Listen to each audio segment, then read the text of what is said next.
After spending over $23 million in ad spend and scaling multiple brands past 8 figures, I can tell you with absolute certainty that what works in 2025 is not the same thing that was working 6 months ago. In this video, we're going to do a breakdown of our ad accounts and some of the accounts that we manage and show you the exact strategies and tactics that we use to generate consistently 4 to 5x ROAS on our ad spend. Let's go ahead and jump into the second piece of creative that we're going to be looking at today, which is UGC. As you've probably heard of this before, UGC, user-generated content. The reason this performs so effectively well is people like buying from other people versus a brand that they may not know. A really great study of this was from a psychological study that had shown at a coffee shop, whenever they had a picture of a human right above a tip jar versus something just non-human related, such as a coffee mug or coffee beans, they always saw better performance with a human. It's a really great reminder that people like buying from other people. People don't like buying from a brand that they don't really even know, and you frankly probably don't even have the brand recognition at this stage to be a recognizable logo like Nike or Disney or Starbucks. So really leverage that trust that's generated from a human-to-human relationships. It's going to have significantly better performance. And so we're going to dive in how to create that ad structure, how to format that, and then lastly, equally important, how to distribute that,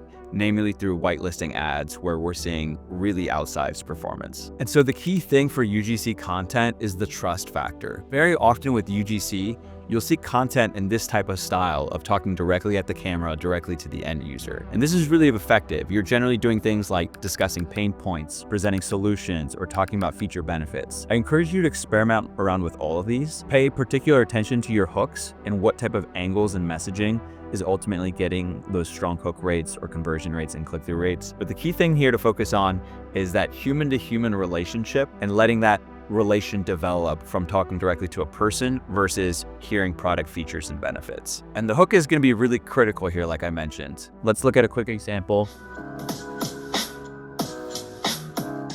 As a vegan dietitian. And so in this format, you can see the different way that they've experimented around with the hook. The hook is going to be really critical for you to touch. So what they've done here in this video is talking specifically initially with the product before going into the features and review from the UGC content itself. That's one way you can experiment around with it. Typically, what we like to do is have very fast-paced cuts and drawing a lot of attention and emotion in the initial first 3 seconds. Other things that we might do is just go right into the action. So, all right, so this is what I do. I start out a sets of 20, so deep squats. So I'm going down into it like this. And so very oftentimes another strategy we might do is just go directly into the action. So if we're selling workout equipment, directly into the movement, directly into the workouts. If you're selling home appliances, you might show someone just completely throwing out their old furniture or just completely smashing something that is no longer relevant so they can bring in the new item. So you want to have very charged, very fast paced, typically higher cuts going on the initial 3 seconds, and then you're hooking them in. Here's another example of UGC content where I would say it's more traditional. You have the influencer talking directly to the customer, talking directly to the camera, and addressing either different pain points or solutions that the product provides. But the key thing that I want to emphasize here is the use of whitelisting. So I'm going to show you in the backend account. This is coming from Brian's page. So what we're doing here is using the brand's ad account to pay for the ad spend, but actually all the ads are coming up directly under the influencer's page. And this has shown a lot of studies to show increase in overall performance, because again, it fits into that general theme of people like buying from other people. People have innate trust with other people versus a brand. And what I want to showcase here is the back-end performance of whitelisting versus non-whitelisting. So here's a great example. This is the exact same piece of content. On one hand, we have it run from the page of the brand itself, and on the other, we have it as a whitelisting piece of creative. And look at the difference in terms of ROAS performance, 3.5 instead of 2.84. And everything from the ROAS to the click-through rate, look at this unique link click-through rate. It's significantly enhanced in terms of performance. And we generally see this, I would say, on the magnitude of 30 to 50%, if not more, in terms of lift that you can expect from having whitelisting. Also, this is incredibly easy to set up. We use this program called Leadsy, where if you've ever used Meta to try to get access to ad accounts or work with influencers, you know how big of a pain in the ass that can be. We use this program to make it very simple. And so same thing with either linking up to an existing brand's ad account or adding whitelisting influencers to those pages. It's incredibly easy with this tool to just send out a URL link, They just click accept, and then you can start running ads right away. The next thing that we're going to look at is how to properly set up and structure your ad account to optimize your performance. This is constantly changing and something that you need to remind yourself that you're constantly doing A/B testing to evaluate and reevaluate what's working. Because what is consistently working 6 months ago is not the same today, and it realistically is not going to be the same 6 months going forward in the future. And so let's take a step back for a second and analyze what is the goal here. Any brand will tell you that they'll spend $1 million in ad spend if it means that even if they make $1 incremental in profit, you're going to keep that wheel spinning as long as you have profitable ad spend. So the things that we're always looking at here is to first figure out, what is the acquisition cost? How much does it cost your business to acquire a customer? And then secondly, what is the lifetime value of that customer? Those are really the two main metrics. There's a couple other sub KPIs that we'll obviously look into and explain shortly, but for now, keep those in mind as the most important factors for figuring out your overall ad spend success. And so breaking this out further, okay, we know that we want to have profitable ad spend. What are the 4 levers that go into that? There's really 4 pieces. CPMs, which is your cost of advertising. It stands for the cost per 1,000 impressions. So how expensive is it for you to just get ads in front of people, to get eyeballs on your content? That's number 1. Number 2 would be click-through rate. How engaging is your content? Are people clicking through on your ad, coming to your landing page?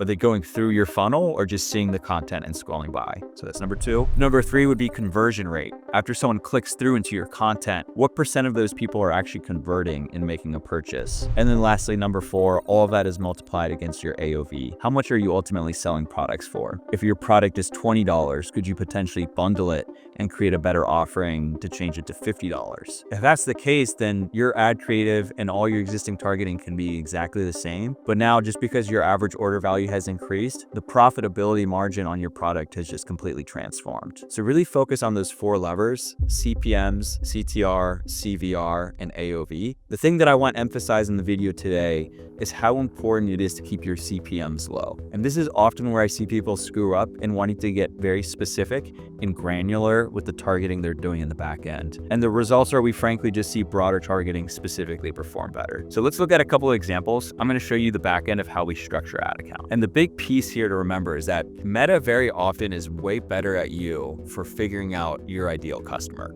They're incentivized to do this as well. So what we often do for our targeting in the back end is keeping it very broad and letting the algorithm do the performance for you. So in our case, what we'll do is we'll have typically an age range of 20 to 55. Depending on your product, you could go a little bit lower, but I would still keep it very wide parameters in terms of overall age. You'll notice that really all we're excluding in this case is just purchases in the past 30 days. And depending on the piece of the funnel someone's at, you could have other things such as add to carts or other page performance and metrics, depending on if you're trying to do more retargeting or top of funnel targeting. But you'll notice across all these ad sets that we have that we keep it very broad, age 20 to 55, all genders, and it's really just very broad and wide targeting. And maybe we'll exclude purchases. And so I encourage you to do this for your ads as well, because again, the first piece of that profitability equation is your CPMs. And anytime you're dialing that knob to get more specific on the type of person you want to target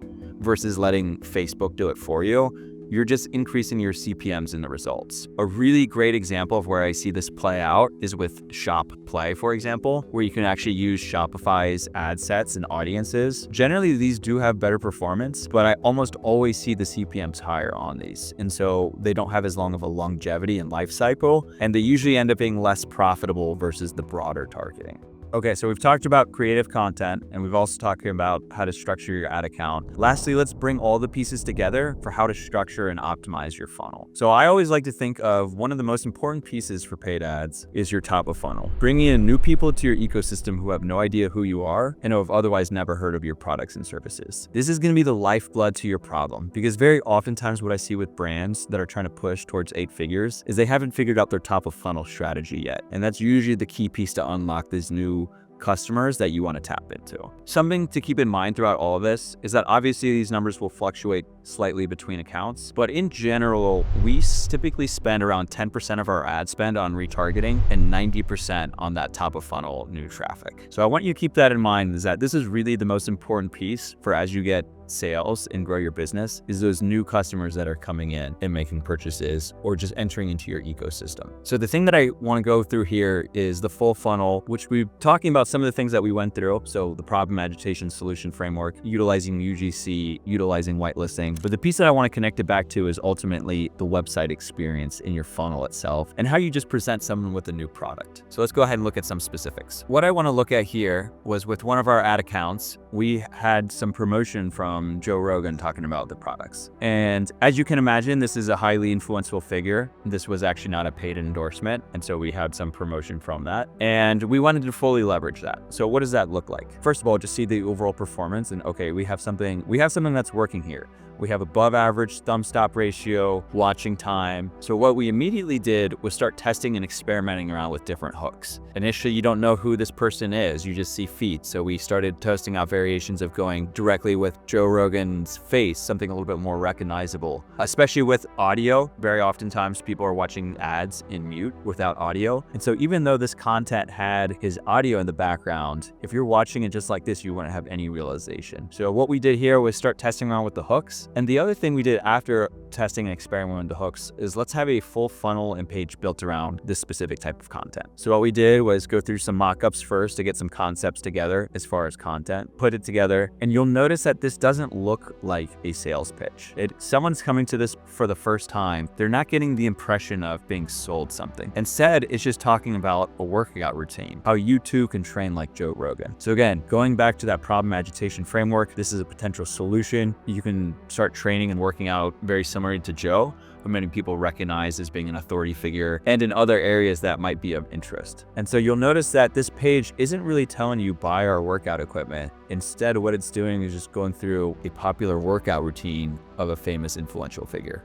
Oh, and by the way, our product is utilized in this. And you can see that that's linked in through there, but it's not the sole focus of the article. And even non-products, like this specific client doesn't sell dumbbells or anything, but you can see how we talked about and emphasized the whole workout routine because we're really just trying to appeal to a different message. Our message isn't buy our products. Our message is instead, look at this influential figure. Here's how they like to work out. Here are some examples of workouts that you can follow. And oh, by the way, some of these products that we provide can also assist you in those type of workouts. So of these 5 different types of exercise presented, really only 2 of them are related with products for our specific client. And this type of funnel, in terms of having a landing page that isn't directly to the product, is super effective because what you're doing is creating demand through education and again, focusing on the solution versus just the commodity aspect of your product. So the big takeaway that I want you to walk away from it here is think about the different phases of the funnel that your customer might be in. Keep in mind that we're spending at least 90% on average of our ad budget targeting towards top of funnel. And anytime you're targeting top of funnel, there's a lot more education that comes in. We use a lot more landing pages, listicles, top 5 reasons why. You want to go for a little bit of a softer sell